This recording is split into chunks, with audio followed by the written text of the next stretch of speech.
हाय दोस्तों, नमस्कार। आज आपके सामने एक और कहानी के साथ मैं आया हूँ। वो कहानी इस तरह शुरू होती है। वैसे ही एक पुराना गांव था।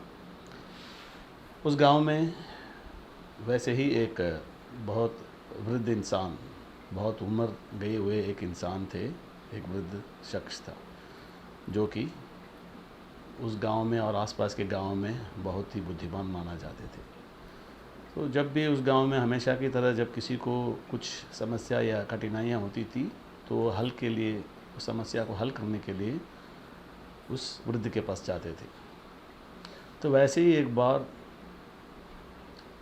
एक मज़दूर की अंगूठी कट गई। जब वो मज़दूरी कर रहा था किसी काम में, शायद लोहार के दुकान में या किसी कारखाने पे काम कर रहा था, तो उसकी जो अंगूठी है वो कट गई, बाएं हाथ की। तो उसने कहा, भाई मैं भगवान की इतनी पूजा करता हूँ, अच्छी तरह से काम करता हूँ, मैं कोई गलत काम नहीं करता, झूठ नहीं बोलता, किसी की कुछ मैं दूसरी की संपत्ति नहीं हड़पने की कोशिश करता, किसी का दिल नहीं दुखाता, फिर ये क्यों ऐसे मेरे साथ ऐसे क्यों होता है। तो वो वृद्ध के पास गया कि आप ऐसी ऐसी बातें दुनिया को बताते हैं, मेरा हल बताइए अभी मेरे, क्योंकि मेरे साथ भगवान ने क्यों ऐसे किया।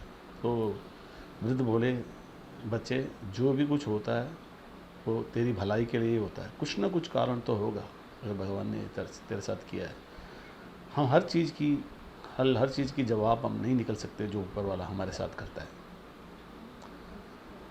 तो वैसे ही वो चला गया सुन के, तो ठीक है जो आप जो बोल रहे हैं बोल, लेकिन मेरे को इससे तसल्ली नहीं हुई है जो आप बोल रहे हैं करके, तो चला गया वो।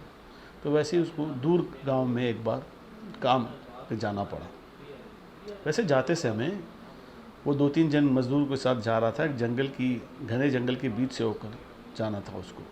तब वहाँ के कुछ आदिवासियों ने उनको पकड़ लिया। उस जंगल के बीचों बीच, घने जंगल के बीच जो आदिवासी रहते थे, जो कि अपनी जो आधुनिक दुनिया है इस दुनिया से पूरी तरह से दूर थे। उनको कुछ मनुष्य के बारे में कुछ नहीं पता था, और मनुष्य को दुश्मन समझते थे। तो पकड़ के ले जाके उन्होंने कहा कि हम अब देवी माता को इनकी बलि चढ़ाएंगे। इसके साथ दो मज़दूर थे वो चले गए, बच के भाग गए, लेकिन यही एक फंस गया। उन्होंने उसको जाके अपने सरदार के सामने पेश किया और फिर देवी माँ के सामने उसको बांध के रख दिया। उसको तिलक लगाया, माला वगैरह लगाया। फिर बलि चढ़ाने के वक्त जब गर्दन पर जो उसको झुकाकर जब उसको काटने वाले थे, तब वो जंगली आदमियों से, जो आदिवासी थे, उसमें से एक ने कुछ आवाज़ उनकी भाषा में दिया। तब वो काटने वाले ने रोक दिया। तो उसका सरदार उसके पास आया, उसने बाएं हाथ में अंगूठी देखा तो उसका अंगूठी जो है नहीं था, अंगूठा था जो नहीं था, वो नहीं था, उंगली जो नहीं थी, एक उंगली कटी हुई थी ना, जो उसको इसमें चला गया था काम करते वक्त, ये एक्सीडेंट में चला गया था।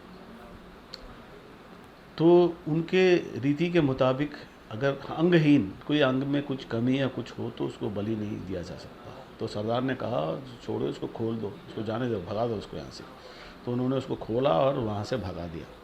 तब वो सीधा भागता हुआ सीधा उस वृद्ध के पास आया। उसने कहा, जी आपने जो कुछ कहा है वो बिल्कुल सच है। आज मुझे उस कटी हुई है अंगूठे की वजह से, उस उंगली की वजह से, जो उंगली मेरे पास नहीं है, चली गई थी काम करते वक्त, तो उससे मेरी पूरी जान बच गई है। तो आपने जो कहा मैं पूरी तरह से मैं उसे मानता हूँ। आप जो कह रहे हैं भगवान की एक एक चीज़ पर, एक एक कदम पे जो जो भी वो हम डिसीशंस लेते हैं, हाँ, तो हमारी भलाई के लिए होता है, या फिर कुछ ना कुछ कारण होगा। हर समय ही भलाई नहीं हो सकती, कुछ ना कुछ होगा उसका कारण होगा। तो ये समझ के हमको हमारे हर चीज़ें जो है हमारे साथ होती है, ऊपर वाले जो हमारे साथ करता है, वो हमको एक्सेप्ट कर लेना चाहिए, उसको मान लेना चाहिए, और ज़िंदगी को उसी तरह मान के हमको आगे बढ़ना चाहिए। ओके, नमस्कार। फिर एक और दिन एक और कहानी के साथ मैं आता हूँ। ओके, नमस्कार भाई।